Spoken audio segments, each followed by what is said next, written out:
ದೇವರನ್ನು ಅನೇಕರು ವಿವರಿಸೋದಕ್ಕೆ ಪ್ರಯತ್ನಪಟ್ಟು ಸೋತು ಹೋಗಿದ್ದಾರೆ ಅಥವಾ ಸುಳ್ಳು ಸಿದ್ಧಾಂತಕ್ಕೆ ತಿರುಗಿದ್ದಾರೆ. ದೇವರ ವಾಕ್ಯದಲ್ಲಿ ನಾವು ನೋಡುವ ಹಾಗೆ ಮೊದಲು ಆತನ ಸೃಷ್ಟಿಯನ್ನು ನಾವು ಅರಿತರೆ ದೇವರು ಹೇಗಿದ್ದಾನೆ ಅಂತ ತನ್ನ ಸೃಷ್ಟಿ ಮೂಲಕವಾಗಿ ಆತನ ತೋರಿಸ್ಕೊಂಡಿದ್ದಾರೆ. ಅಂದರೆ ಪರಿಪೂರ್ಣವಾಗಿ ಸೃಷ್ಟಿ ಮೂಲಕವಾಗಿಲ್ಲ, ನಂತರ ವಾಕ್ಯಗಳು, ನಂತರ ನೋಡ್ತೇವೆ ತನ್ನ ಕುಮಾರರಂಥ ಯೇಸು ಕ್ರಿಸ್ತನ ಮೂಲಕ. ಇಬ್ರಿಯರಿಗೆ ಮೊದಲನೇ ಅಧ್ಯಾಯ ನೋಡ್ತೇವೆ. ಇಬ್ರಿಯರಿಗೆ ಮೊದಲನೇ ಅಧ್ಯಾಯ ಮೊದಲನೇ ವಚನ. ಪೂರ್ವಕಾಲದಲ್ಲಿ ಪಿತೃಗಳ ಸಂಗಡ ಪ್ರವಾದಿಗಳ ಮುಖಾಂತರ ನಾನಾ ಸಮಯಗಳಲ್ಲಿ ವಿಧವಾದ ರೀತಿಯಲ್ಲಿ ಮಾತನಾಡಿದ ದೇವರು ಈ ಅಂತ್ಯ ದಿನಗಳಲ್ಲಿ ನಮ್ಮ ಸಂಗಡ ತನ್ನ ಮಗನ ಮುಖಾಂತರ ಮಾತನಾಡಿದ್ದಾನೆ. ಈತನನ್ನು ಎಲ್ಲಕ್ಕೂ ಬಾಧ್ಯನಾಗಿ ನೇಮಿಸಿದನು. ಸೊ ದೇವರ ನಿಯಮ ನೋಡ್ತೇವೆ. ಆತನ ಹೇಳಿದರೆ ಪೂರ್ವಕಾಲದಲ್ಲಿ ಪಿತೃಗಳ ಸಂಗಡ ಪ್ರವಾದಿಗಳ ಮುಖಾಂತರ ನಾನಾ ಸಮಯಗಳಲ್ಲಿ ವಿಧವಾದ ರೀತಿಯಲ್ಲಿ ಮಾತನಾಡಿದ ದೇವರು ಹೀಗೆ ಮಾತನಾಡುವಂಥದ್ದು ದೇವರ ವಾಕ್ಯದಲ್ಲೇ ಉಲ್ಲೇಖವಾಗಿದೆ. ಸೊ ಪಿತೃಗಳ ಸಂಗಡ ಮಾಡಿರುವಂಥದ್ದು, ಪ್ರವಾದಿಗಳ ಸಂಗಡ ಮಾತನಾಡಿರುವಂಥದ್ದು ಹೇಗೆ ಅಂದರೆ, ಒಂದು ಉದಾಹರಣೆ ನೋಡ್ತೇವೆ. ಹೇಗೂ ದಾವೀದನ್ನು ನೋಡಬೇಕಾದ್ರೆ ದಾವೀದನು ಪ್ರವಾದಿಯೂ ಆಗಿದ್ದಾನೆ, ಅರಸನೂ ಆಗಿದ್ದಾನೆ. ಹೇಗೂ ಪಿತೃಗೆ ಸಂಬಂಧಪಡಲಾದರೆ ಪ್ರವಾದಿಯಾಗಿ ಮತ್ತು ನಾವು ನೋಡ್ತೇವೆ ಅರಸನಾಗಿ ಆತ ಬರೆದಿರುವಂಥದ್ದು. ಆತನ ಏನು ಹೇಳ್ತಾನೆ ಅಂದರೆ ಕೀರ್ತನೆಗಳು 19ನೇ ಅಧ್ಯಾಯ ನೋಡ್ತೇವೆ. ಕೀರ್ತನೆಗಳು 19ನೇ ಅಧ್ಯಾಯ ಅಲ್ಲಿ ಬರುವಾಗ ಆತನ ಹೇಳ್ತಂದ್ರೆ, ಆಕಾಶಗಳು ದೇವರ ಮಹಿಮೆಯನ್ನು ಸಾರುತ್ತವೆ, ಅಂತರಿಕ್ಷವು ಆತನ ಕೈಕೆಲಸವನ್ನು ತೋರಿಸುತ್ತವೆ. ಸೊ ಎಲ್ಲ ನೋಡ್ತೇವೆ. ಆ ಒಬ್ಬ ಪ್ರವಾದಿ ಇಬ್ರಿಯ ಪತ್ರಿಕೆಯಲ್ಲಿ ಹೇಳಿರುವ ಹಾಗೆ ಒಬ್ಬ ಪ್ರವಾದಿ ಅಥವಾ ದಾವೀದನು ಏನು ಹೇಳ್ತಾನೆ ಅಂದರೆ, ಆಕಾಶಗಳು ದೇವರ ಮಹಿಮೆಯನ್ನು ಸಾರುತ್ತವೆ, ಅಂತರಿಕ್ಷವು ಆತನ ಕೈಕೆಲಸವನ್ನು ತೋರಿಸುತ್ತವೆ. ಸೊ ನಾವು ಆತನ ಸೃಷ್ಟಿಯನ್ನು ನೋಡುವಾಗಲೇ ನಮ್ಮ ದೇವರು ಹೇಗಿರ್ಬೋದು ಅನ್ನೋಂಥ ಸ್ವಲ್ಪ ಮಟ್ಟಿಗೆ ನಮಗೆ ತಿಳುವಳಿಕೆ ಬರ್ತದೆ. ಆದರೆ ಸೃಷ್ಟಿನೇ ನೋಡಲ್ಲ, ದೇವರನ್ನು ವಿವರಿಸುವಂಥ ಕೆಲವು ಪಂಗಡಗಳು ಹುಟ್ಟಿದ್ದಾರೆ. ಸೃಷ್ಟಿಗೆ ಅಷ್ಟೇ ಅಲ್ಲ, ಬರೀ ಸೃಷ್ಟಿಯಲ್ಲ.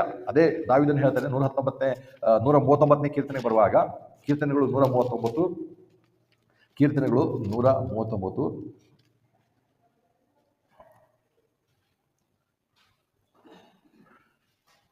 ವಚನ. ಕೀರ್ತನೆಗಳು 139 13ನೇ ವಚನ. ಯಾಕಂದರೆ ನೀನು ನನ್ನ ಅಂತರಿಂದ್ರಿಯಗಳನ್ನು ಉಂಟು ಮಾಡಿದ್ದಿ, ನನ್ನ ತಾಯಿಯ ಗರ್ಭದಲ್ಲಿ ನೀನು ನನ್ನನ್ನು ಮುಚ್ಚಿದ್ದಿ. ನಾನು ಭಯಭರಿತನಾಗಿಯೂ ಅದ್ಭುತವಾಗಿಯೂ ಮಾಡಲ್ಪಟ್ಟರಿಂದ ನಿನ್ನನ್ನು ಕೊಂಡಾಡುತ್ತೇನೆ. ನಿನ್ನ ಕೆಲಸಗಳು ಅದ್ಭುತಗಳಾಗಿವೆ ಎಂದು ನನ್ನ ಪ್ರಾಣವು ಚೆನ್ನಾಗಿ ತಿಳಿದಿದೆ. ನಾನು ಮರೆಯಲ್ಲಿ ಮಾಡಲ್ಪಟ್ಟಾಗಲೂ ಭೂಮಿ ಅಧೋಭಾಗಗಳಲ್ಲಿ ವಿಚಿತ್ರವಾಗಿ ಮಾಡಲ್ಪಟ್ಟಾಗಲೂ ನನ್ನ ಅಸ್ತಿತ್ವವು ನಿನಗೆ ಮರೆಯಾಗಲಿಲ್ಲ. ಅದು ಇನ್ನೂ ಪೂರ್ಣವಾಗದಿರುವಾಗ ನನ್ನ ಅಸ್ತಿತ್ವವನ್ನು ನಿನ್ನ ಕಣ್ಣುಗಳು ನೋಡಿದವು ಮತ್ತು ನನ್ನ ಅಂಗಗಳೆಲ್ಲ ನಿನ್ನ ಪುಸ್ತಕದಲ್ಲಿ ಬರೆಯಲ್ಪಟ್ಟವು. ಇವುಗಳಲ್ಲಿ ಒಂದಾದರಿಲ್ಲದಿದ್ದಾಗ ಅವುಗಳು ರೂಪಿಸಲ್ಪಟ್ಟವು. ಓ ದೇವರೇ, ನಿನ್ನ ಆಲೋಚನೆಗಳು ನನಗೆ ಎಷ್ಟೋ ಪ್ರಿಯವಾಗಿವೆ, ಅವುಗಳ ಸಂಖ್ಯೆ ಎಷ್ಟೋ ದೊಡ್ಡದಾಗಿವೆ.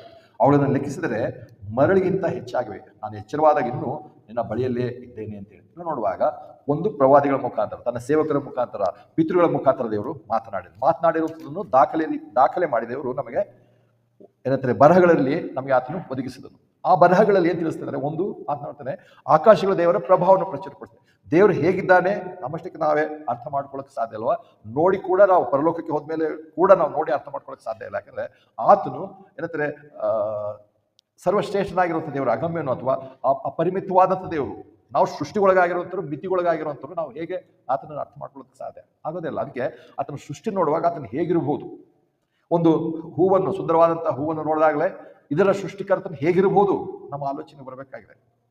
ಇನ್ನು ಬೇರೆ ಬೇರೆ ಥರದವರು ಅಥವಾ ವಿಜ್ಞಾನಿಗಳು ಬೇರೆ ಬೇರೆ ರೀತಿ ಯೋಚನೆ ಮಾಡ್ಬೋದು. ಆದರೆ ಒಂದು ಸುಂದರವಾದಂಥ ಹೂ ನೋಡಿದರೆ ನಮ್ಮ ದೇವರು ಎಂಥ ಸುಂದರವಾಗಿರ್ಬೋದು.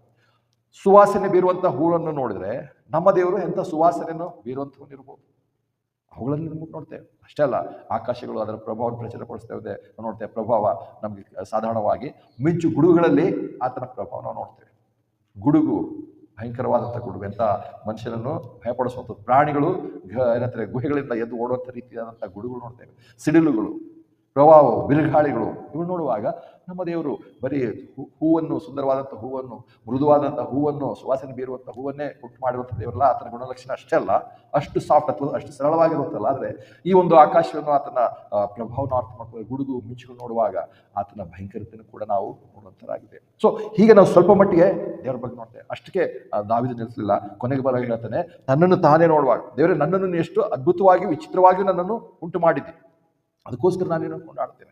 ಸೊ ನನ್ನನ್ನು ವಿಚಿತ್ರವಾಗಿ ಅದ್ಭುತವಾಗಿ ಉಂಟು ಮಾಡಿದ್ದೆ ಅಂದಾಗ ಎಲ್ಲ ನೋಡ್ತೇವೆ ನಮ್ಮನ್ನು ಹೇಗೆ ಉಂಟು ಮಾಡ್ದ, ಅದನ್ನೇ ನಾವು ಹೇಗೆ ಮುಂದಿನ ದಿವಸಗಳು ನೋಡ್ತೇವೆ. ಆದರೆ ಒಂದು ಆದಿಕಾಂಡ ಉತ್ಪತ್ತಿ ಅಥವಾ ಜೆನೆಸಿಸ್ 1:26 ನೋಡುವಾಗ ದೇವರು ಹೇಳ್ತಾನೆ, ನಾವು ನಮ್ಮ ಸ್ವರೂಪದಲ್ಲಿ ಮನುಷ್ಯರನ್ನು ಉಂಟು ಮಾಡೋಣ. ನಾವು ನಮ್ಮ ಸ್ವರೂಪದಲ್ಲಿ. ದೇವರಲ್ಲಿಯೂ ಏನಂತಾರೆ ಬಹುತ್ವದಲ್ಲಿ ಅಲ್ಲಿವರೆಗೂ ತೋರಿಸಿರಲಿಲ್ಲ. ಆದರೆ ಆದಿಕಾಂಡದ ಮೊದಲನೇ ಅಧ್ಯಾಯದಲ್ಲಿ 26ನೇ ವಚನ ಬರುವಾಗ, ಅದು ವಿಶೇಷವಾಗಿ ಮನುಷ್ಯನನ್ನುಂಟು ಮಾಡುವಾಗ ಆತ್ಮ ಹೇಳ್ತಾನೆ, ನಾವು ನಮ್ಮ ಸ್ವರೂಪದಲ್ಲಿ, ಆದಿಕಾಂಡ 1ನೇ ಅಧ್ಯಾಯ 26ನೇ ವಚನ, ಆದಿಕಾಂಡ 1ನೇ ಅಧ್ಯಾಯ 26ನೇ ವಚನ.